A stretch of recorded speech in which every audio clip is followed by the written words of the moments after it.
ઉજળી ચાંદનીમાંથી નીતરતા આવેલા રાજુલ પ્રેમીઓને વંદન.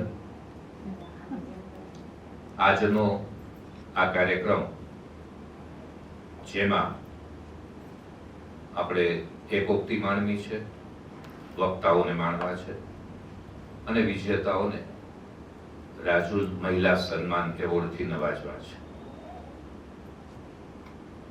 5 વાગ્યાનો સમય રાખ્યો હતો, પણ એમ હતું કે અમદાવાદ પ્રમાણે અડધી 1 કલાક ચાલે, એનાથી વધારે ન કરાય. જેટલા આવી ગયા હોય એટલા એ તો માણવું જ પડે. તો આપ સૌની અનુમતિથી આ કાર્યક્રમ આપણે શરૂ કરીએ છીએ. સૌપ્રથમ રમેશની જેમ આપણે દીપ પ્રાગટ્યથી કાર્યક્રમ શરૂ કરું. હું આદરણીય કાલિંદીબેનની સાથે શંખના, રત્ના, પ્રાચી, અમી અને કાજલને વિનંતી કરું કે દીપ પ્રાગટ્ય માટે આવે. કાલિંદીબેનને લઈને આવો.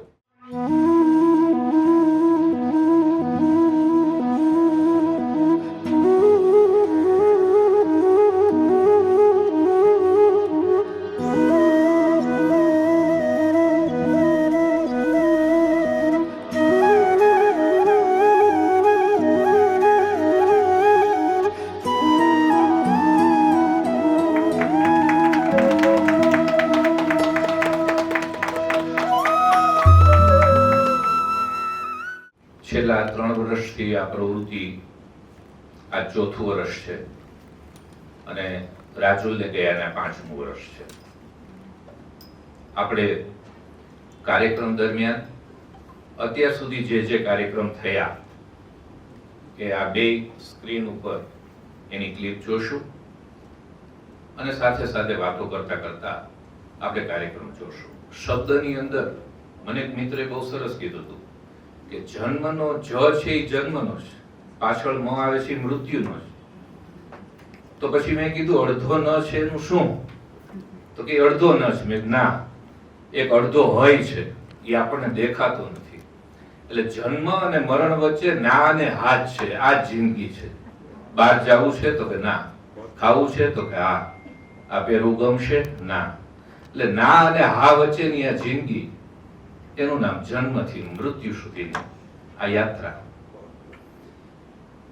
આ યાત્રાની અંદર લોકો આપણે મળીએ છીએ, જાય છે જનાર પણ, એનું દુઃખ હોય સ્વાભાવિક છે, પણ આપણે એ દુઃખને બદલે જેટલા સાથે છીએ એનું સુખ પણ ભોગવવું તો જોઈએ છે. એટલે સાથે મળી અને મૃત્યુને ઉત્સવથી માણીએ એમના જનાર માટે. તો હવે હું આ કાર્યક્રમમાં સ્વાગત પ્રવચન માટે મારા લઘુબંધુભાઈ જતીનને વિનંતી કરું કે સ્વાગત પ્રવચન કરે. ભાઈ જતી. અમે રાજુલ ભાભીના સ્મરણાર્થે કરીએ છીએ અને જ્ઞાતિની જે બહેનો સેવા, શિક્ષણ, કલા, સાહિત્યમાં પોતાનું યોગ્યતા બક્ષે છે એને અમે ફૂલની તો ફૂલની પાંખડીથી બિરદાવીએ છીએ અને દર વર્ષે આ કાર્યક્રમ કરીએ છીએ. ખાસ તો પોતાનો અમરેલીથી સમય કાઢીને આવેલા કાલિંદીબેનનું સ્વાગત કરું છું.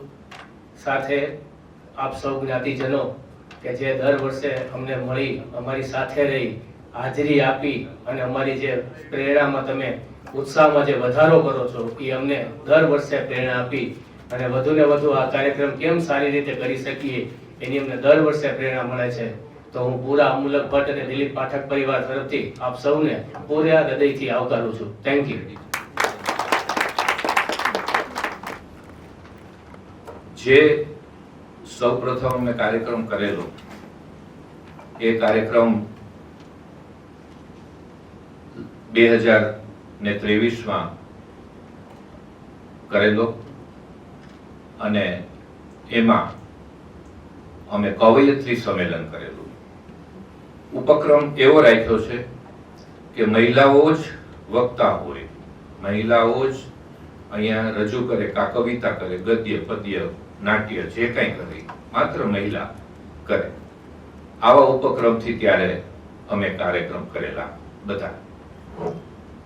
તો સૌપ્રથમ જે કાર્યક્રમ કર્યો હતો એમાં કવયત્રી સંમેલનમાં રમેશભાઈ તન્ના આવેલા અને કેતુ કૃતિનું વિમોચન કરેલું અને કવિયત્રીઓ પોતાની કવિતા રજૂ કરેલી. જેમ હમણાં વાત થઈ કે જનાર પાછળ આપણે ઘણી વખત બહુ અફસોસ કરતા હોય, મને જગદીશ જોશી યાદ આવે કે કોબો ભરીને અમે એટલું હસ્યા કે કૂવો ભરીને અમે રોઈ પડ્યા. એક વિચાર એવો આવ્યો કે ખાલી કોબો ભરીને હસ્યા, એમાં કૂવો ભરીને રોવું પડ્યું? તો જો કૂવો ભરીને હસ્યા હોત તો સમંદર ભરીને રોવું પડે. આવી પરિસ્થિતિ આવતી હોય છે. તો હવે આપણે કાર્યક્રમને ધીમે ધીમે આગળ હલાવીએ.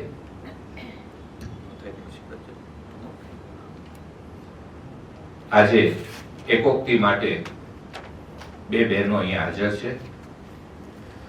સર્વપ્રથમ હું નિરાલીબેન શાહ છે, કવયત્રી છે, સ્વશાના નામે તેઓ કવિતા લખે છે અને દ્રૌપદીની એકોક્તિ ભજવવાના છે. તેઓની એકોક્તિ ભજવાય એ પહેલા હું તેમનું મોમેન્ટથી સ્વાગત કરવા માટે પ્રાચીબેનને વિનંતી કરીશ કે તેઓનું મોમેન્ટોથી સ્વાગત કરે.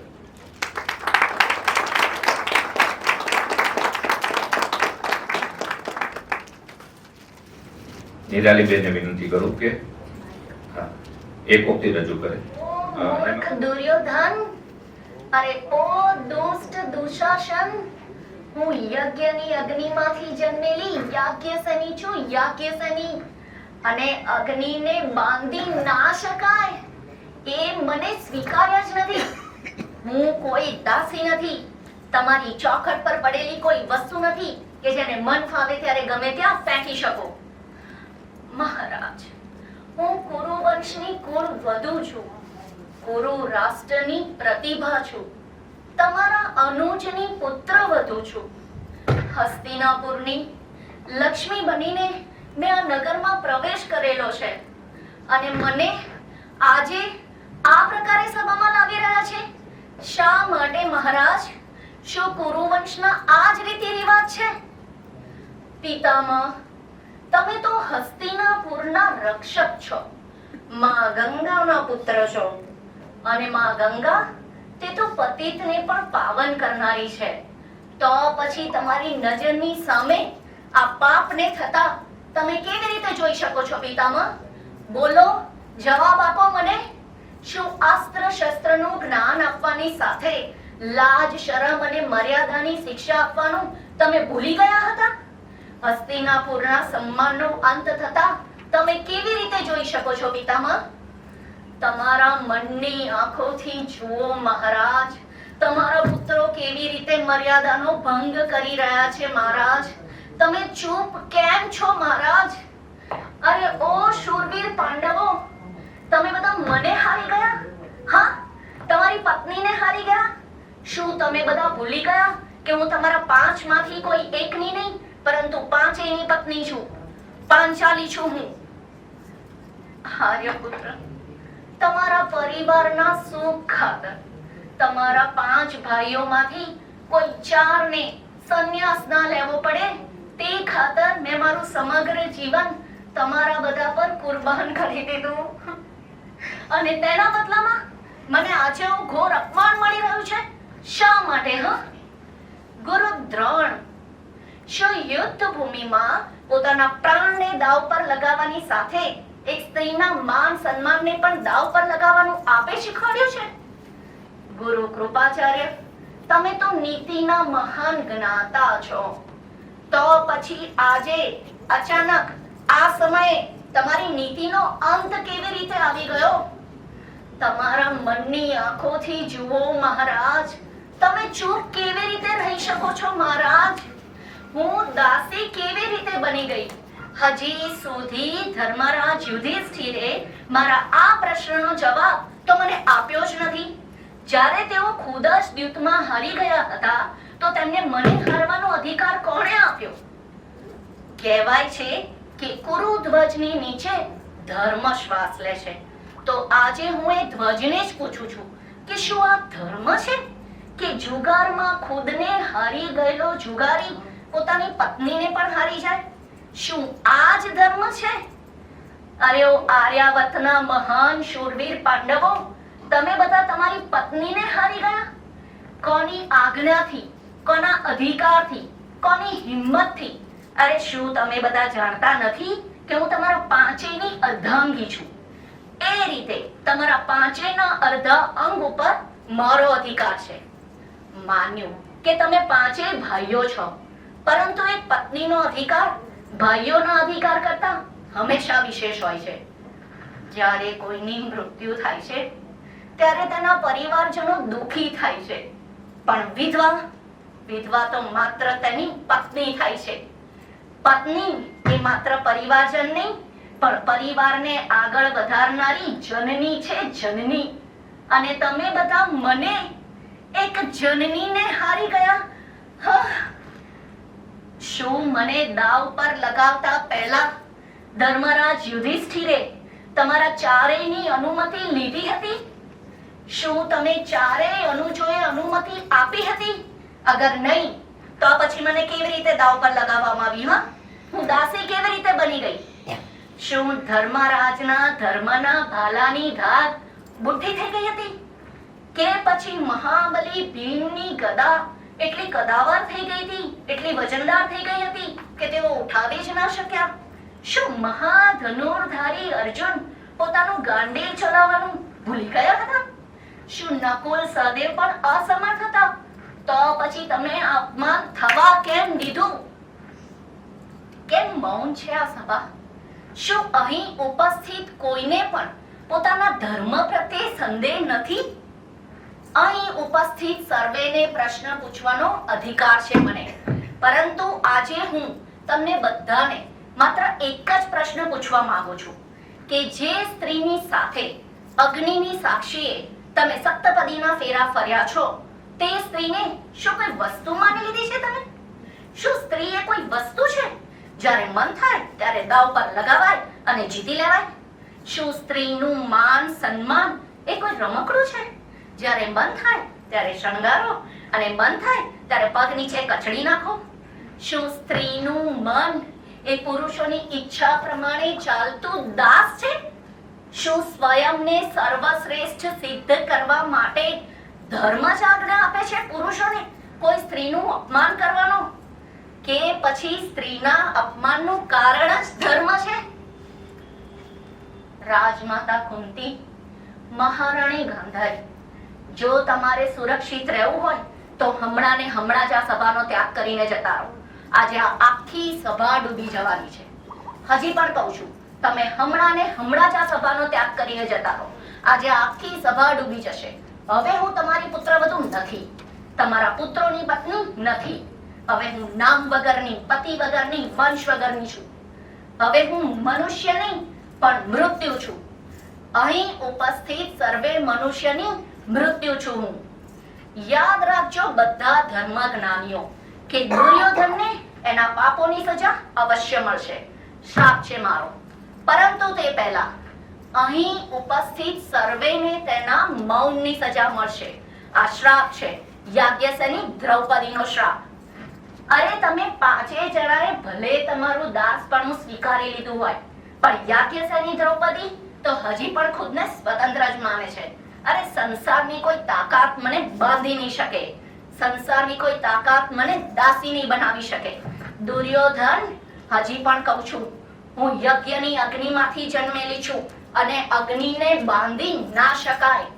હવે તો જે સંસારમાં સર્વના તારણહાર છે, જગતમાં જે સર્વની રક્ષા કરે છે, એ જ મારી મદદે આવશે.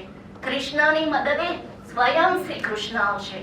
હે શ્રી કૃષ્ણ, સહાય શ્રી કૃષ્ણ, સહાય શ્રી કૃષ્ણ, સહાય શ્રી કૃષ્ણ.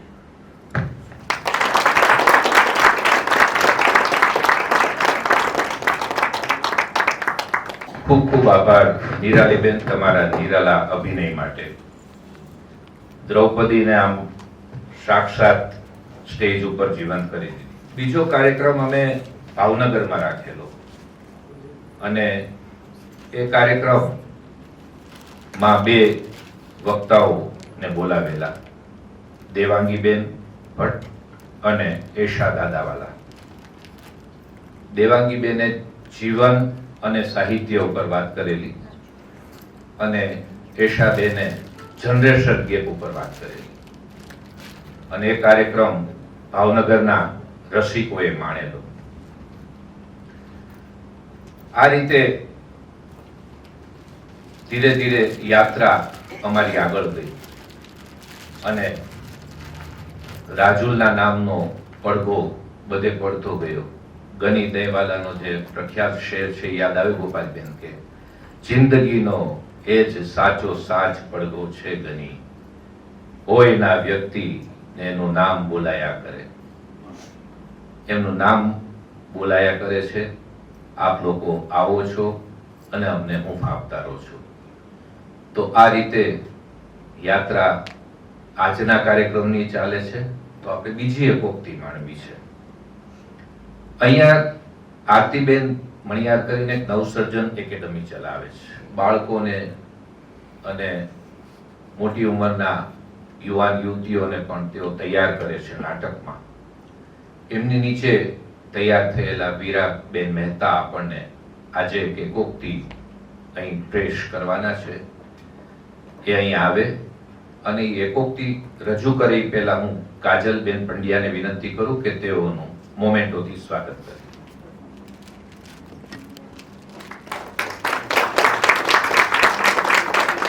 હું નારી, ઈશ્વરનું એક અનોખું સર્જન. પુરુષોના જીવનની હું સહધર્મચારિણી. મારા વગર પુરુષોનું જીવન અધૂરું ગણાય. મારા લીધે એની વાહ વાહ થાય, ને છતાં એણે મારી ઉપેક્ષા કરી. વૈદિક યુગમાં હું અપાલા બની ને મારા શરીરે માત્ર હાથ પર કોડ નીકાળ્યા, ને પતિએ મને ત્યજી દીધી. સૂર્યદેવની ઉપાસના પછી હું સાજી થઈ ને પતિ મને લેવા આવ્યા. પણ હું તો સ્વમાની તેમની સાથે ન ગઈ ને એકલી રહીને સુંદર જીવન જીવી. ત્રેતા યુગમાં હું ધરતી પુત્રી જનક સુતા જાનકી બની ને શિવ ધનુષ તોડનાર શ્રી રામને હું મનથી વરી અને અયોધ્યાની રાણી બની. પણ કે ખરી કામ ન થઈ. મારે વનમાં જવું પડ્યું ને રાવણ દ્વારા મારું હરણ થયું. અયોધ્યા પાછી આવી. શ્રીરામે મારો ત્યાગ કર્યો. શું અપરાધ હતો મારો? કહો ને. છતાંય હું ચૂપ રહી. ને છેવટે ભર સભામાં મારે ધરતીમાં સમાઈ જવું પડ્યું. દ્વાપર યુગમાં હું દ્રુપદ સુધા દ્રૌપદી બની અને પરાક્રમે હું અર્જુનને પામી. પરંતુ કુંતી માતાએ મને પાંચેયની પત્ની બનાવી. છતાંય હું ચૂપ રહી. ને એકવાર કૌરવ સભામાં યુધિષ્ઠિર વડે હું દાવ પર મુકાય ને ભર સભામાં મારી લાજ લૂંટાઈ. શ્રી કૃષ્ણએ મારી લાજ ન રાખી હોત તો પછી એ મારે પાંડવો જોડે વન ભટકવું પડ્યું. અને કુરુક્ષેત્રને યુદ્ધના નિમિત્ત હું બની. શું મુજ તક યુદ્ધ લડાયું હતું તે માટે કૌરવ પાંડવ કે અન્ય કોઈ જવાબદાર ન હતા. ને છેલ્લે સ્વર્ગારોહણ વખતે હું રસ્તામાં જ પડી ગઈ. અહલ્યા બની પથ્થર થઈને રામની પ્રતીક્ષા કરતી રહી. નર દ્વારા ઉપેક્ષા પામતી દમયંતી બની. વાલીના વધ પછી સુગ્રીવ સાથે રહેવાની ફરજ પાડવામાં આવે એવું લાચાર તારા. મંદોદરી બની. હું રાવણને યુદ્ધ કરતી ન રોકી શકી. યુગોથી હું વેચી શકાય, વટાવી શકાય, હારીને જીતી શકાય એવી ચીજ ગણાતી આવી છું. મારા અપહરણો થાય ને પછી બે રાજ્ય વચ્ચે યુદ્ધ. શું આ જ વિશેષતા છે મારી? નાની હોઉં ત્યારે પિતાના આશ્રય, મોટી થઈ પરણીને પતિના છાયામાં, ને વૃદ્ધ થતા દીકરાના આશ્રય મને કમને મારે રહેવું પડતું. હું નારી કાયમ પુરુષોની દાસી બનીને જીવી.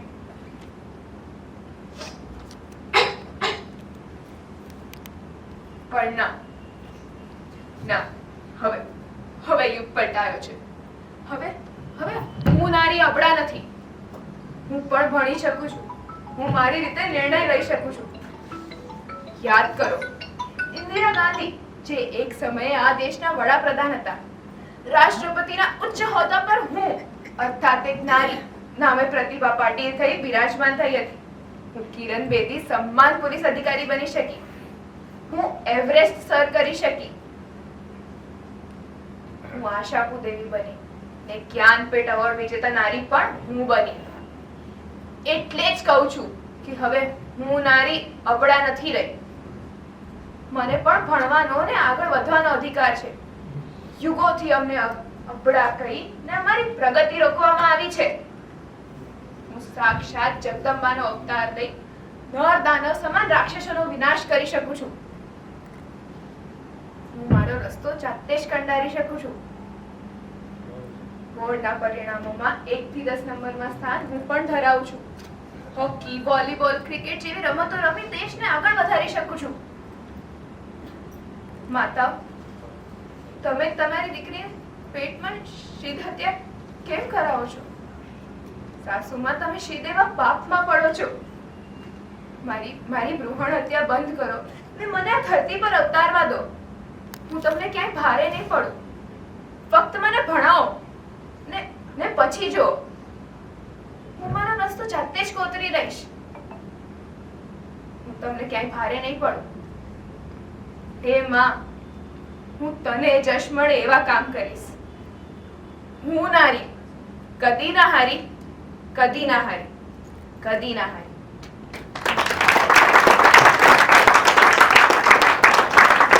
આભાર વીરાબેન. નારી કદી હારે જ નહીં. ઘણી વખત મને એવું થાય, બધા એમ કે નારી પુરુષ સમોવડી હોય. એટલે મેં કીધું ઊંધું કરો ને, પુરુષ નારી સમોવડી છો. એ પુરુષે નારી સમોવડ્યા થવાનું છે. નારી તો છે જ આગળ, એટલે જ એને શક્તિનું બિરુદ આપ્યું છે. પુરુષ ભલે સહન શક્તિ હોય, એ જરા જુદી વાત છે. તો ગીરાબેનની આ સરસ આપણે કૃતિ માણી. ધીરે ધીરે આપણે જોયું કે ત્રીજો જે અમે કાર્યક્રમ કરેલો એ અહીંયા રાજકોટની અંદર, અમદાવાદની અંદર નવજીવન હોલમાં કરેલો. અને ત્યારે અનિલાબેન તન્ના ઉપસ્થિત હતા અને પ્રથમ વખત રાજુલ સન્માન એવોર્ડ ની જાહેરાત કરેલી અમે. અને એ કાર્યક્રમમાં જે સન્માનિત હતા એ ઉષાબેન ભટ્ટ, મોટી ઉંમરના, બહુ સારું કામ કરે છે. કામનાબેન ભટ્ટ હતા, પૂર્વીબેન શુક્લ, સ્નેહાબેન પંડ્યા અને પૂજાબેન ભટ્ટ. આમને ત્યારે ઇનામો અપાયા હતા. અને ગીતો બહેનોએ જ ગાયેલા. એકાદ ડ્યુએટ માટે ભાઈ આવેલા અને બધા ગીતો જન્મથી મૃત્યુ સુધીની યાત્રાનું આખું અમે ડિઝાઇન કરેલું કાર્યક્રમ હતો અને ચાલતો હતો. તો આ રીતે યાત્રા ચાલી. અને આજની જે યાત્રા આપણે ચલાવીએ છીએ ધીરે ધીરે, મારે તમને ખાતરી આપવી છે કે તમે બરોબર રાજુલને યાદ કરશો તો કદાચ છેલ્લે આ જ હોલમાં રાજુલ આવશે એવી અનુભૂતિ કરાવવા અમે પ્રયત્ન કરશું તમને. એના માટે છેલ્લે સુધી બેસજો અને તમને એમ લાગશે કે હા, આવી ખરી, આવો એક ઉપક્રમ કર્યો છે અમે. અને જ્યારે મૃત્યુની વાત આવે, અને આવો મારી બેન, પ્લીઝ આવો, આ પહેલી જ હરોળમાં આવો, કાલીની બેનની બાજુમાં માર્ગી બેન આવ્યા છે, આપણે સ્વાગત કરીએ તાળીઓથી એમનું. એમણે મને કીધું હતું કે બહુ જ કેતનભાઈ, મારે થોડા અંગત કૌટુંબિક સંબંધને લીધે, તકલીફને લીધે હું આવીશ ખરી, ચોક્કસ આવીશ, પણ થોડી મોડી આવીશ. એટલે માર્ગી બેન, તમે તમારું વચન નિભાવ્યું, આનંદ આવ્યો. એટલે વાત જે મૃત્યુની કરતા હતા, એટલે મને એમ લાગે છે ક્યારેક આપણે નથી કહેતા કે અણધાર્યું મૃત્યુ આવી જાય છે, તો એ જનાર શું કહેતા હશે? શેખ પાલનપુરી યાદ આવે કે થોડીક શિકાયત કરવી હતી, થોડા ખુલાસા કરવા હતા, એ મોત જરા રોકાઈ જતે 2-4 મને પણ કામ હતા.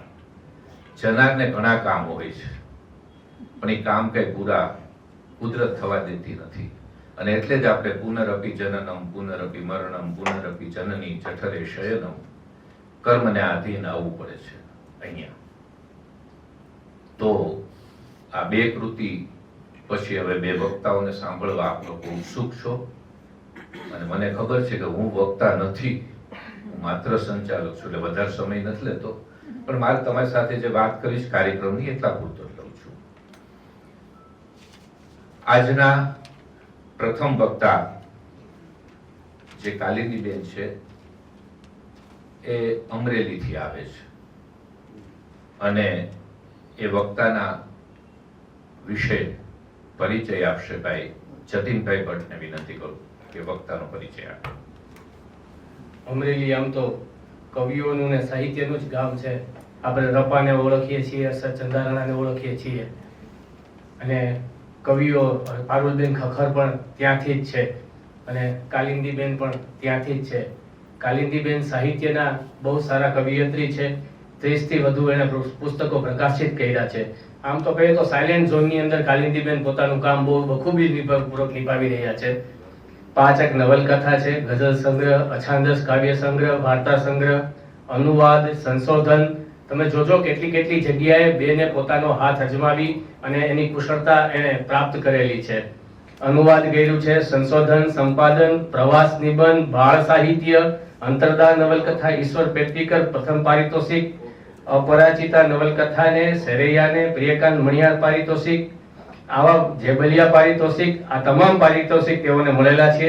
ભાગ્ય વિધાતા કિશોર કથા માટે બાળ સાહિત્ય એકાદમી અમદાવાદ દ્વારા, ગાંધીનગર દ્વારા પ્રથમ પારિતોષિક મળેલું છે. નારી સંતોનું કાવ્ય પ્રકાશ પુસ્તક ગુજરાતમાં પ્રથમ સાહિત્ય એકાદમીનું પ્રથમ પારિતોષિક છે. 4 રસ્તાઓ મરાઠી નાટકના અનુવાદ માટે ગુજરાત સાહિત્ય એકાદમી દ્વારા દ્વિતીય પારિતોષિક વિવિધ સંસ્થાઓ દ્વારા સન્માનિત થયેલ છે. તેમનું વક્તવ્ય દૂરદર્શન, આકાશવાણી, રાજકોટ તમામ ચેનલો પર પ્રસારિત થયું છે. એટલે ગુજરાતી, હિન્દી, મરાઠી તમામ ક્ષેત્રો ઉપર બેને કલમ અજમાવી છે. આવા બેનને હું પૂરા આદરપૂર્વક વિનંતી કરીશ કે તેઓનું વક્તવ્ય આપે. કાલિંદીબેન પ્લીઝ. કાલિંદીબેનનું મોમેન્ટોથી સ્વાગત માટે હું મીનાબેનને વિનંતી કરીશ કે તેઓ કાલિંદીબેનનું મોમેન્ટોથી સ્વાગત કરે.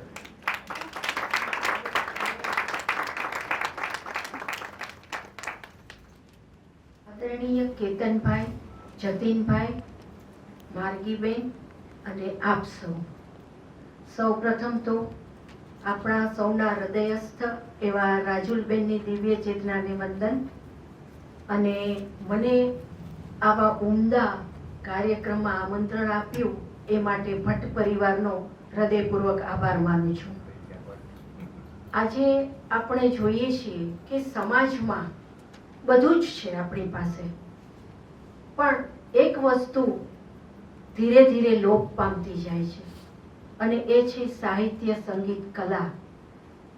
એમ કહેવાય કે માણસની પાસે બધું જ હોય, ધન દોલત હોય, ગાડી બંગલા હોય, અરે 56 ભોગ મળી જાય આપણને તો પણ શું, પણ ઓક્સિજન ના હોય તો એ 56 ભોગનો કંઈ જ અર્થ નથી રહેતો. તો એવું જ આજનું આપણું જીવન થઈ ગયું છે કે આપણી પાસે બધું જ છે, તમામ પ્રકારના વૈભવ છે.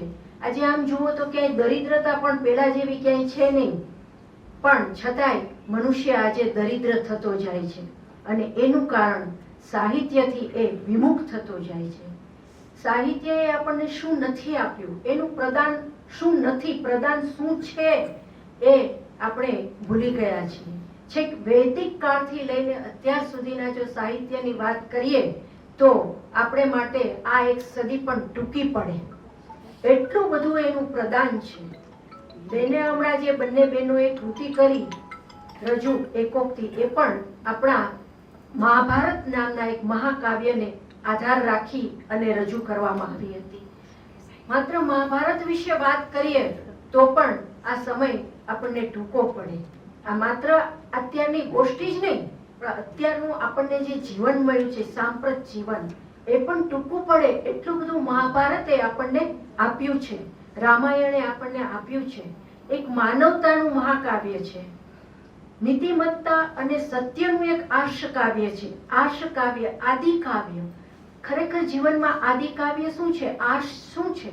આર્ષ એટલે જે આદિ છે તે, તો એ શું છે? એ સાહિત્ય છે, એ સંવેદના છે. સંવેદના અને સાહિત્ય વગર હું કે તમે ન હોઈએ. આપણો જન્મ જ સંવેદના અને સાહિત્યથી જ થયો છે.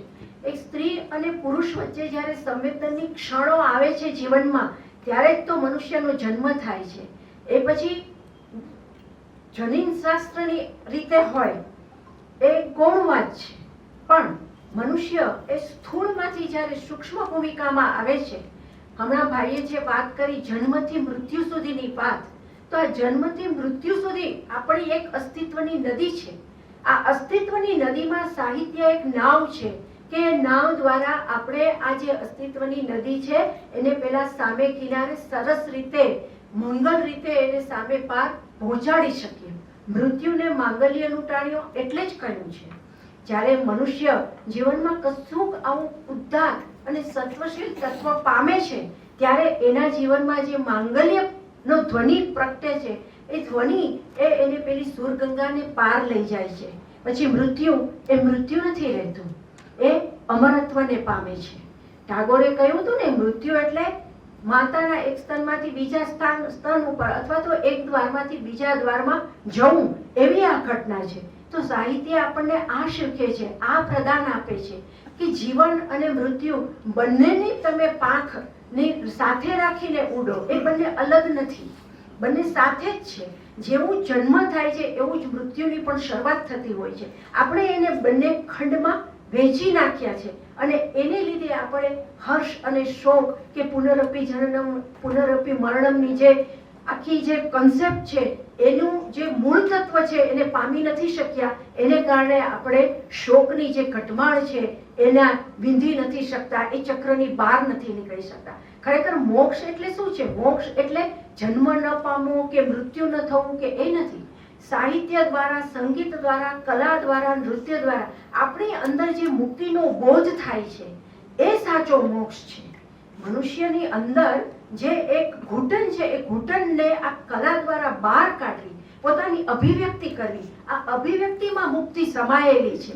તો સાહિત્ય આપણને આ એક અભિવ્યક્તિ આપે છે, આપણા મનુષ્ય હોવાનું ગૌરવ કરે છે. બંગાળના ચંડીદાસે કહ્યું, સાબાર ઉપર મનુષ્ય, મનુષ્યથી શ્રેષ્ઠ બીજું કોઈ નથી, આનાથી ઊંચું બીજું કોઈ ન હોઈ શકે. પણ એ ક્યારે? જેમ સુંદરમે કહ્યું કે હું માનવી માનવ થાવ તો ઘણું. આ માનવી માનવ થાય તો એ સાબાર ઉપર મનુષ્ય બની શકે. નહીં તો કહ્યું છે કે સાહિત્ય સંગીત કલા વિન સાક્ષાત પશુભિ સમાન. સાહિત્ય સંગીત કલા વગરનો મનુષ્ય એ પૂંછડા અને શિંગડા વગરનો પશુ જ છે, એમ કહ્યું છે. માત્ર એક સ્થૂળ દેવ આપણને મળી ગયો એનાથી આપણે મનુષ્ય નથી થઈ શકતા. આપણને પૂંછડું નથી તો શું? પૂંછડા ઘણી જાતના આપણને હોય છે, કેટલા વળગણ હોય છે. હું આમ પ્રમુખ છું, હું આમ કવિ છું, હું આમ નેતા છું, હું આમ છું, હું તેમ છું, હું પેલું છું, ઢીકલું. આ બધા પૂંછડા નથી તો શું છે? તો આ બધા પૂંછડાથી મુક્ત થવું, આ બધા પૂંછડાનું ઓપરેશન કરે છે સાહિત્ય. સાચું સાહિત્ય.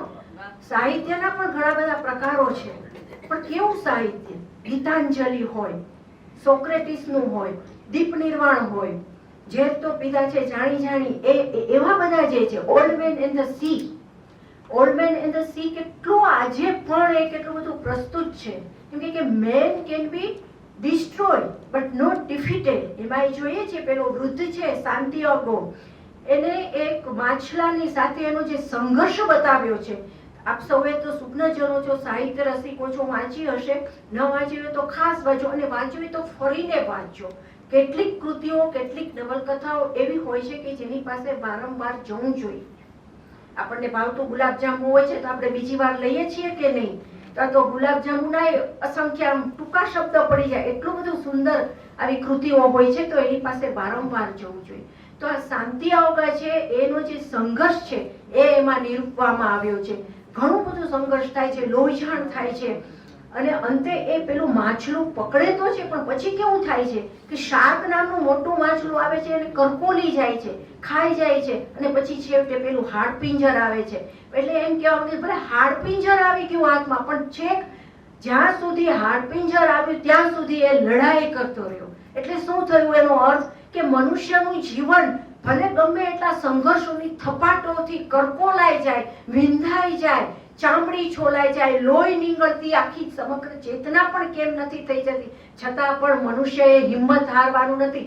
તમામ પડકારોની સામે જજુમવાનું છે. આજે જજુમવાની વાત છે આ શાંતિયોગના પાત્ર દ્વારા એ ઓલ્ડ મેન એન્ડ ધ સીમાં રજૂ કરવામાં આવી છે. ગુજરાતીમાં સિદ્ધાર્થ નામે એનો અનુવાદ થયો છે. એવી જ બીજી ગીતાંજલિ ટાગોરની, એ તો કેવું આમ એને ગીતાંજલિ, ગીતની અંજલિ, પણ એનો હું તો બીજી રીતે પણ અર્થ કરું. એમાં આગળનો ભાગ ગીતા એમ લખ્યું છે. તો એક કાવ્ય, એવું કાવ્ય છે, એવા કાવ્યોનો આખું એક સિરીઝ છે કે જે ભગવદ્ ગીતાની સમકક્ષ મૂકી શકાય. ભગવદ્ ગીતાને આપણે જીવનનો ગ્રંથ માન્યો છે. એની અંદર ઘણા બધા શાસ્ત્રો પડેલા છે, ઘણું બધું જીવનનું આમ જુઓ તો અત્યારે તો મેનેજમેન્ટ ને ઘણા બધા ક્ષેત્રોને લઈને એના સેમિનાર ને એ બધું થાય છે. ગીતા વિશે તો આપ સૌ જાણો જ છો, પણ ગીતાની સાથે સાથે ગીતાંજલિને પણ જાણવી જોઈએ, માણવી જોઈએ. ટાગોર એ ખરેખર આપણું બહુ અપ્રતિમ એવું એક નજરાણું છે. એક સ્વયં એવું અદ્ભુત વ્યક્તિત્વ હતું કે જેણે આપણને કેટલું બધું આપ્યું. રવિન્દ્ર સંગીત આપ્યું, સાહિત્યના તો તમામ સ્વરૂપોમાં એમણે કામ કર્યું. એમણે સાહિત્ય જગતનું તો ઋણ કર્યું છે, પણ હું એમ કહું છું કે મનુષ્ય ચેતના ઉપર પણ એનું મોટામાં મોટું ઋણ છે. એમના જે કાવ્યો છે, એમનું જે સાહિત્ય છે, એનાથી એમણે કેટલા જીવોનો ઉદ્ધાર કર્યો છે, મનુષ્ય ચેતનાને ઢંઢોળી છે. એમણે એમ કહ્યું કે વિશ્વ માણસ એ ગાંધીજીની સામે પણ પડ્યા હતા. તમે વિચાર કરો કે ગાંધીજીની સામે પડવું એટલે એ બહુ મોટી હિંમત માંગી લે, બહુ મોટી હિંમત માંગી લે. અને એ વખતે પાછું જ્યારે અહિંસા, સત્ય આજે પણ એની એટલી જ પ્રસ્તુતતા છે, પણ જ્યારે રાષ્ટ્રવાદની વાત આવી ત્યારે એમણે માથું ઊંચક્યું અને એમણે પૂરી વિનમ્રતા સાથે આ પોતાની વિશ્વ માનુષની વાત રજૂ કરી. આજે જગતને પણ આ વિશ્વ માનુષની જરૂર છે. વિનોબાએ પણ આ જ વાત કરી, જય જગતની. આજે જોઈએ છીએ આપણે કે સમાજ, વિશ્વ, રાષ્ટ્રવાદ છે કે બીજા એક રાષ્ટ્ર બીજા રાષ્ટ્રોની સાથે એક યુદ્ધ હજી તો પૂરું નથી હોય ત્યાં બીજું યુદ્ધ ખાબક્યું જ હોય. રોજ કાંઈક ને કાંઈક હોય, રોજ મંત્રણા થાય અને રોજ આ બધા યુદ્ધો થાય છે. એવે વખતે સાહિત્યનું બહુ મોટું પ્રદાન છે. આ યુદ્ધ થાય છે એનું કારણ એ જ છે કે મનુષ્ય સાહિત્યથી વિમુખ થઈ ગયો છે, સંવેદના બધિર થઈ ગયો છે. નહીં તો આવા યુદ્ધો ન થાય. તમે વિચાર કરો એ યુદ્ધનું આપણને હવે તો આમ એ સમાચાર આપણને જોવા નથી ગમતા, કારણ કે એટલી બધી વેદના થઈ જાય. આપણે એટલા બધા લોહી લીંગણ, એ લોકોને કશું નથી થતું કારણ કે સંવેદન બધિર છે. ખરેખર આવા સાહિત્યની સંપૂર્ણ આવી ગોષ્ઠીઓ વારંવાર થવી જોઈએ, કાંઈક મનુષ્યની ચેતનાને ઢંઢોળવામાં આવે. રામાયણ એ તો એના વિશે તો આપણે જેટલું બોલીએ એટલું ઓછું છે. આજે કુટુંબ જીવન તમે જુઓ, કેટલું બધું વિચ્છેદિત, વેર વિખેર થઈ ગયું છે. ઘરડા ઘર ખુલી રહ્યા છે. કેમ ખુલી રહ્યા છે? કારણ કે મા બાપનું કોઈ આદર સત્કાર નથી કરતો, પરિવારની કોઈનામાં ભાવના નથી રહી. લગ્ન થાય એટલે પતિ પત્ની બે જ સાથે જીવવામાં માને છે. મા બાપ ન ગમે, ઘણી જગ્યાએ તો લગ્ન પહેલા એવું પૂછવામાં આવે કે તમારે ત્યાં ડસ્ટબિન કેટલા છે.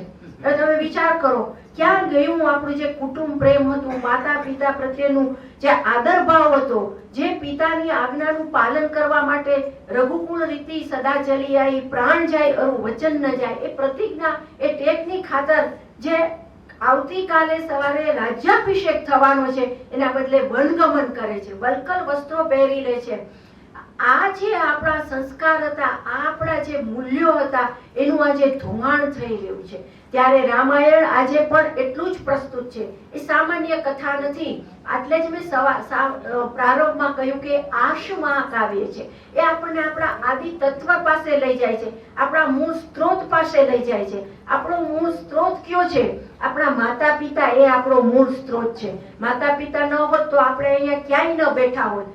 અને એટલે વારંવાર રામાયણની માત્ર કથા નહીં પણ એની સાહિત્યિક ગોષ્ઠી થવી જોઈએ, એની મૂલ્ય ગોષ્ઠી થવી જોઈએ. તથાકથિત કથાઓ સાંભળવાનો કોઈ અર્થ નથી, પણ એમાં જે મૂલ્યો રહ્યા છે એ મૂલ્યોનું સંરક્ષણ કઈ રીતે કરવું, એનું સંવર્ધન કઈ રીતે કરવું અને કઈ રીતે ઘરડા ઘરોને બને. આજે તો ઘરડા ઘરોનો જ્યાં જુઓ ત્યાં જાહેરાત આવતી હોય, લાંબુ લાંબુ લિસ્ટ હોય, એટલું બધું લિસ્ટ હોય છે કે માણસને આજે વેઇટિંગ લિસ્ટ, જેમ પેલા એક બાજુથી હોસ્ટેલમાં, જુદી જુદી સ્કૂલમાં એક બાજુથી ત્યાં વેઇટિંગ લિસ્ટ વધતું જાય છે, એક બાજુથી આ બધું વધતું જાય છે.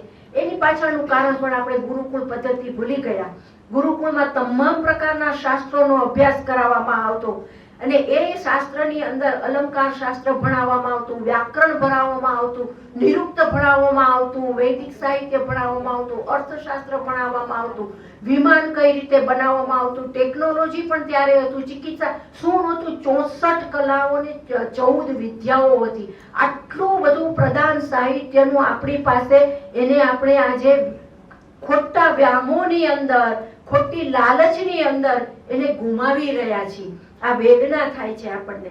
ત્યારે આપણને કહેવાનું મન થાય કે ભલે આ નાનું, મને ભાઈએ વાત કરી કે અમારું આ ફેમિલી ફંક્શન છે, તમે આવશો ને? પણ મેં કહ્યું હા, હું જરૂર આવીશ, કારણ કે અત્યારે સમાજના પાયાની અંદર પરિવાર પડેલો છે. જો પરિવાર જ નહીં હોય તો પછી એ સમાજનો શું અર્થ છે? કુટુંબ જીવન એ પાયો છે, એ નીવ છે, એના ઉપર સમાજ અને એ સમાજ ઉપર આખા વિશ્વનો આધાર રહેલો છે. ત્યારે આવા મૂલ્યબદ્ધ જે છે, પ્રેમ અને સંસ્કારની ખેવના કરનારા જે પરિવારો છે એનું પણ અભિવાદન કરવું જોઈએ. હું તો કહું ભાઈ અને એમનું જે પરિવાર અહીંયા એવોર્ડ આપે છે એ બહુ જ સારું ઉમદા કાર્ય કરે છે, પણ સાથે સાથે સમાજે આવા પરિવારોનો પણ આદર સત્કાર કરવો જોઈએ અને એને સન્માનિત કરવા જોઈએ કે જે આવી એક ધરોહરને ચાલુ રાખે છે, આગળ ને આગળ વધારી રહ્યા છે.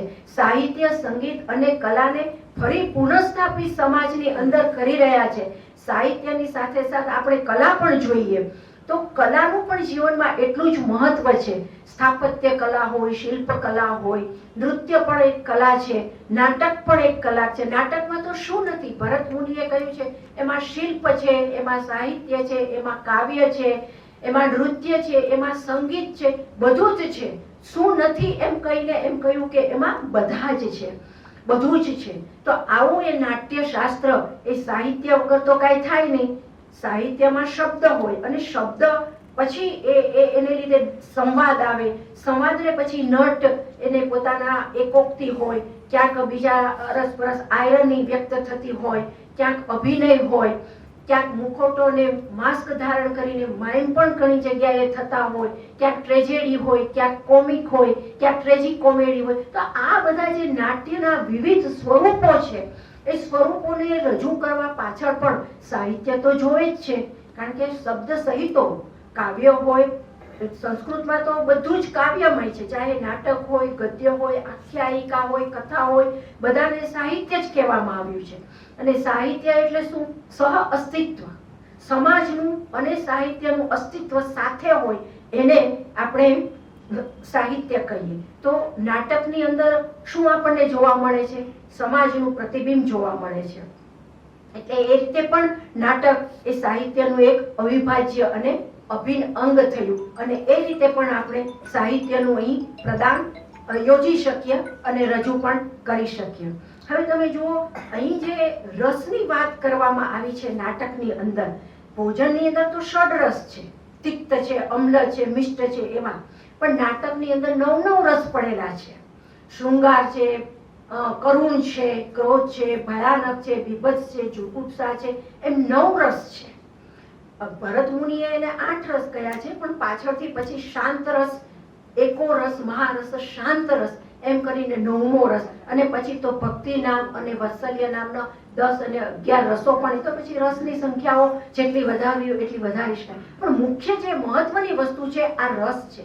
એ પછી સંસ્કૃત નાટક હોય, ગુજરાતી નાટક હોય, મરાઠી નાટક હોય કે યુરોપનું નાટક હોય, એની વિભાવના ધારો કે બદલાતી હોય, ગ્રીક ટ્રેજેડી હોય તો એને કેથાર્સિસ શબ્દ કહેવામાં આવે. પણ ત્યાં શું થાય છે? કેથાર્સિસ એટલે વિરેચન, મનુષ્યની અંદર રહેલી જે વ્યથા છે, જે રુગ્ણતા છે, જે વિકૃતિઓ છે, જે ભય છે, એનું વિરોચન થાય છે.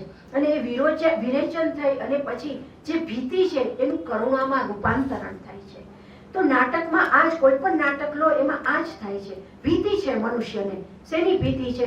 કે પોતાને પાપની ભીતિ હોય, મૃત્યુની ભીતિ હોય, શોક પણ એક પ્રકારનું ભીતિનું એક વિશાસન જ છે. તો આ તમામ પ્રકારની જે આપણી સ્થૂળ જે ચેતનાઓ છે એનું વિરેચન કરે છે નાટક, અને એની પછીમાં સાહિત્ય ભોગવે છે. સાહિત્ય એક ચૈતન્યનો મહાસાગર છે. એની જ્યારે આપણે ચરવણા કરીએ છીએ ત્યારે જે નાટક હોય, કાવ્ય હોય કે સાહિત્યનું નવલકથા કે વાર્તા હોય, કોઈ પણ સ્વરૂપ આપણે સાહિત્યનું લઈએ તો જ્યારે એની ચરવણા થાય છે, જ્યારે એનું આસ્વાદન થાય છે, ત્યારે શેમાં રૂપાંતરિત થાય છે? રસમાં. અને રસ શું આપે છે? આનંદ આપે છે. રસો વૈસહ, ભગવાન શ્રી કૃષ્ણ એ રસો વૈસહ છે અને એ શું છે? આનંદ છે, સાક્ષાત આનંદમ પરમાનંદમ. એટલે હવે પાછા આમ જઈએ તો સાહિત્ય શું આપે છે? આનંદ આપે છે, આનંદમ પરમાનંદમ આપે છે. તો આ સૃષ્ટિની અંદર સાહિત્ય જ્યારે આપણને આનંદ આપે છે, પરમાનંદ આપે છે, તો શા માટે આપણે ખોટી લાલચના સુવર્ણ મૃગની પાછળ દોડી રહ્યા છીએ? સુવર્ણ મૃગ એટલે માત્ર પેલો મારીચ એ જ નથી. સુવર્ણ મૃગ આપણે દરેકની અંદર એક મારીચ રહેલો છે. જેમ દરેકની અંદર અર્જુન રહેલો છે, દરેકની અંદર એક કૃષ્ણ રહેલો છે, એમ દરેકની અંદર એક મારીચ રહેલો છે. દરેકની અંદર એક સુવર્ણ મૃગની આપણે જે એક જેને કહીએ છીએ ને કે સુવર્ણ હિરણ્યમય, ઈશાવાસ્ય ઉપનિષદની અંદર હિરણ્યમય શબ્દ આવે છે. એ હિરણ્યનું એક બધું આપણે થઈ જાય, પણ છેલ્લે જે પેલું હિરણ્યનું પાત્ર છે ને એ જટ દઈને ખુલતું નથી. કારણ કે એનું સોનેરી ઝગમગાટ એવો છે કે મનુષ્યની ચેતના ત્યાં અંધ બની જાય છે. એ ઝગમગાટને કારણે અંધ બની જાય છે. જેમ અર્જુન પેલું વિશ્વરૂપ જોયું અને એને પણ એ ઝગમગાટમાં એને આંખ બંધ થઈ ગઈ, ત્યારે ભગવાન એને દિવ્ય ચક્ષુ આપે છે અને પછી એ પરમાત્માના મૂળ સ્વરૂપનું દર્શન કરી શકે છે. તો મને કહેવા દો આજે કે સાહિત્ય છે ને એ આપણને દિવ્ય ચક્ષુ આપે છે. સાચું સાહિત્ય, એ પાછું મારે વારે કહેવું પડે, તમામ સાહિત્ય નથી આપતું. તો આવું સાહિત્ય, ઉત્તમ પ્રકારનું સાહિત્ય એ આપણને દિવ્ય ચક્ષુ આપે છે અને એ આપણને ભગવાન કૃષ્ણના દર્શન કરાવે છે. કઈ રીતે? વિશ્વરૂપ દર્શન કરાવે છે. પેલો ભગવાન, હું વૈષ્ણવ છું એટલે મને તો કૃષ્ણ પ્રત્યે પ્રીતિ હોય જ, પણ મારી પ્રીતિ માત્ર પેલા લાલાના મોર મુકુટમાં અને મિષ્ટાનમાં કે એને મિશ્રી માખણ ધરવામાં આવે એટલી પૂરતી સીમિત ન હોવી જોઈએ. એ વિશ્વ દર્શન કરી શકે એટલી એની પ્રીતિનો વ્યાપ હોવો જોઈએ. એટલે તો એને વિષ્ણુ કહ્યો છે. ચેતના જ્યારે વ્યાપ બને છે, વ્યાપનશીલ થાય છે, ત્યારે એ જ ચેતના વિષ્ણુ બને છે. અત્યારે પુરુષોત્તમ મહિનો ચાલે છે ને, અધિક માસ, એમાં વિષ્ણુ ભગવાનનું ખાસ પૂજન અર્ચન કરવામાં આવે છે. તો આ પૂજન અર્ચન શેનું? હું મારી વખાણ નથી કરતી, પણ મારું એક ગઝલમાં મેં લખ્યું છે કે કંગન, મારા જે આ કંગન છે ને રદીફ અને કાફિયા બનીને આવે છે એ ગઝલની અંદર. તો જ્યારે આપણું સાહિત્ય, આપણું સમિત, આપણી ચેતના એક કંગન બની જાય અને એ રદીફ અને કાફિયા એટલે ખાલી ગઝલમાં આવતા રદીફ અને કાફિયા નહીં, પણ આપણા જે આ શ્વાસ અને ઉચ્છ્વાસ ચાલે છે ને, એ શ્વાસ અને ઉચ્છ્વાસ રૂપી રદીફ અને કાફિયા છે એ જ્યારે કંગનની જેમ રણકવા માંડે ત્યારે પેલો જે અનાહત નાદ છે ને એ આપણને સાંભળવા મળે. તો સાહિત્ય શું આપે છે આપણને? આ અનાહત નાદ આપે છે અને ઓમકાર સુધી આપણને લઈ જાય છે. અ ઉ મ. સૃષ્ટિનું જ્યારે સર્જન થયું ને ત્યારે પેલા જળ હતું એમ કહે છે, અને પછી અ ઉ મ એ સ્વર પ્રગટ થયા અને એમાંથી પછી જે નાદ અને ધ્વનિ અને એમાંથી પછી આ સૃષ્ટિનું સર્જન થયું. તો સાહિત્ય પણ આ સૃષ્ટિનું સર્જન કરે છે. એટલે તમે વિચાર કરો, જે સાહિત્ય સૃષ્ટિનું સર્જન કરતું હોય એનું કેટલું મોટું પ્રદાન હોય, એનો કેટલો મોટો પ્રભાવ આપણી ઉપર હોય. માટે તો આપણે સરસ્વતીને માતા કહી છે. જે માતાનું આપણા ઉપર ઋણ છે. 9 માસ આપણને એની કુખમાં રાખ્યા, એ ભૂખે રહીને આપણને જમાડ્યા, રાત્રે જાગી અને આપણને સુવડાવ્યા, આપણે રડ્યા તો પોતે રડી, આપણે આંસુ લૂછ્યા. એ માનું ઋણ જેમ આપણે ભૂલી નથી શકતા, તો આ સરસ્વતી માતાનું ઋણ પણ આપણે કઈ રીતે ભૂલી શકીએ? એને આપણને 64 કલાઓ આપી, 14 વિદ્યાઓ આપી અને સાહિત્યનો અમૃત કુંભ આપ્યો. સમુદ્ર મંથન તો થયું, એ સમુદ્ર મંથનમાં 14 રત્નો આવ્યા, પણ એ 14 રત્નો સુધી વાત કરી, પણ આજે આપણે આ 15મા રત્નની વાત કરીએ. આ 15મું રત્ન એ સાહિત્ય છે. આપણને કદાચ 14 રત્ન મળી જાય, પેલું બીજા રત્નોની તો વાત જવા દો, પણ દેવો અને દાનવો વચ્ચે છેલ્લે અમૃત કુંભ માટે, અમૃત પીવા માટે થઈને જે યુદ્ધ ખેલાયું ને, અને પછી અમૃત પીને દેવો રાજી થઈ ગયા, પણ હું કહું છું ત્યાં સુધી આપણે અટકવું ન જોઈએ. આપણે સાહિત્યનું 15મું રત્ન પ્રાપ્ત કરવું છે. જ્યારે માણસ સાહિત્ય રૂપી રત્નનું 15મું રત્ન પ્રાપ્ત કરે છે, પછી એને દેવ એટલે કે પેલા સ્વર્ગની અને ઇન્દ્રાસનની પછી કોઈ જરૂર રહેતી નથી. હવે જુઓ, ઇન્દ્રાસનથી મોટું તો કોઈ આસન નથી. સ્વર્ગથી મોટું કોઈ, આપણે એવી માન્યતા છે કે સ્વર્ગમાં તમામ પ્રકારના સુખો હોય. તો મનુષ્યની ચેતના, મનુષ્યની સંવેદના જ્યારે આ સમજી લે કે સ્વર્ગ કરતા પણ કંઈક એવું શ્રેષ્ઠ છે, અમૃત કુંભ કરતા પણ કંઈક એવું શ્રેષ્ઠ છે, અને ઇન્દ્રાસન કરતા પણ કંઈક એવું શ્રેષ્ઠ છે, આવું તત્વ સાહિત્ય, સંગીત, કલાને જો માનવામાં આવે તો પછી રાત દિવસ પેલા યુદ્ધ થાય છે એ યુદ્ધ થાય ખરા. એટલે આની પ્રસ્તુતતા છે. હવે મને લાગે છે કે અમારે હું આમ બોલે જઈશ તો પછી હજી બારગીબેન ને સાંભળવાના છે, અને એમ છે કેટલો સમય છે તો હું અટકું, કારણ કે આ તો દરિયો છે. ગમે એટલું આપણે કરીશું તો પણ પૂરું નહીં થાય, કારણ કે હું માત્ર ત્યારે નામ લઉં ને કૃતિઓના તો પણ પૂરું થાય. ઝેર તો પીધા છે જાણીને, હું ખાલી નામ જ લઉં ને તોય બધા નામ એવા છે ને તોય આપણને વાગોળવા ગમે. દર્શકને કેમ આપણે ભૂલી શકીએ, ઉમાશંકર જોશીને કેમ ભૂલી શકીએ, કમા મુનશીને કેમ ભૂલી શકીએ, રઘુવીરભાઈને પણ ન ભૂલી શકીએ. આપણે અહીંયા અત્યારના જ આપણા જે કવિઓ છે, સર્જકો છે, રાજેન્દ્ર શુક્લ છે, વિનોદ જોશી છે, એ રાજેશ વ્યાસ મિસ્કિન છે, કેટલા છે. આપણે ઘણાના નામ ભૂલી જઈએ, ઘણાના યાદ આવે, બધાના તો યાદ આવે તો પણ ન બોલી શકે, એટલા બધા નામ છે. તો આ રમેશ પારેખ, હું અમરેલીથી આવું અને રમેશ પારેખને ભૂલી જાઉં એ તો ન ચાલે. તો આ બધા કવિઓએ, સાહિત્યકારોએ આપણને કેટલું આપ્યું. મેઘાણીએ પ્રણય રસ અને શૌર્ય, વીરરસ બંને આપ્યા. એની કલમે આ બંને તત્વોને ઘૂંટ્યા. આ બંને રસને ઘૂંટીને એને આપણને કસુંબો પાયો, કસુંબલ રસ પાયો. રક્ત તપકતી સોસો ધારા અને જનનીના ઓઢનતા હૈયામાં એ જે તમે જુઓ કે એની અંદર કેટલી બધી શૂરવીરતા પડેલી છે. તો અત્યારે જગતને શેની જરૂર છે? શૌર્યની જરૂર છે. સાથે સાથે એ પ્રણય રસને પણ ઘૂંટે છે, અને પ્રેમને, એને પ્રેમ એટલે અનેક પ્રકારના પ્રેમ ગાયા. માતૃ પ્રેમને પણ ગાયો, ભગિનીના પ્રેમને પણ કેટલો બધો એને ગાયો છે. બેની તારી ગૂંથવાને વેણી એમનું જ છે. તો મેઘાણીનું પણ આપણા ઉપર બહુ મોટું પ્રદાન છે. એમની નવલકથા વિશે પણ વાત કરીએ તો ખૂટે નહીં. એમની નવલકથામાં કૌટુંબિક જીવન આવે, સામાજિક જીવન આવે, ખાનદાનીની વાત આવે, કુટુંબના રખોપા કરવાની, શીલના રખોપાની વાત આવે. જે અત્યારે શીલનું જે હનન થઈ રહ્યું છે, બેને હમણાં જે દ્રૌપદીની જે વાત કરી એ કોક્તિ દ્વારા, જે ચીરહરણ, એ તો આદિકાળથી દ્રૌપદીની પહેલા પણ હતું અને અત્યારે પણ ચાલ્યું આવે છે. તો આ કૃતિઓ આપણને ત્યાં સુધી લઈ જાય છે. એ ભ્રષ્ટાચારની પણ એમાં વાત આવે, આતંકવાદની પણ વાત આવે, ઘણી બધી વાતો એમાં આવે. તો આ બધી વાર્તાઓ આપણને ક્યાંના ક્યાંય લઈ જાય એમ છે. નવલકથાઓનું તો બહુ અપાર વિશ્વ પડેલું છે. મહાનવલકથાઓ, એવી રીતે લઘુકથાઓ, જો બાળ સાહિત્યની પણ એટલું બધું ઘણું મોટું પ્રદાન રહેલું છે. અનેક પ્રકારના સાહિત્ય માટે એના વિવિધ વિધાઓ છે.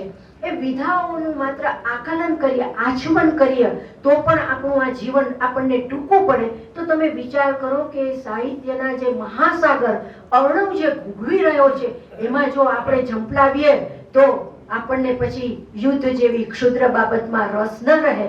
તો હું આપ સૌનો આભાર માનું છું. પુનઃ આપનો આભાર. આભાર કાલિંદીબેન. યુદ્ધની ને સાહિત્યની વાત કરી. બર્ટ્રાન્ડ રસેલ બહુ સારા લેખક હતા. એ કહેતા કે યુદ્ધ ઈ નક્કી નથી કરતું કોણ સાચું છે, યુદ્ધ ઈ નક્કી કરે કોણ બાકી રહ્યું. અને માધવ રામાનુજ કહે છે કે એક ક્ષણ જો યુદ્ધ અટકાવી શકો તો ટેન્ક પર માથું મૂકીને સૂઈ શકું. આ સાહિત્ય, આ યુદ્ધની વેદના છે.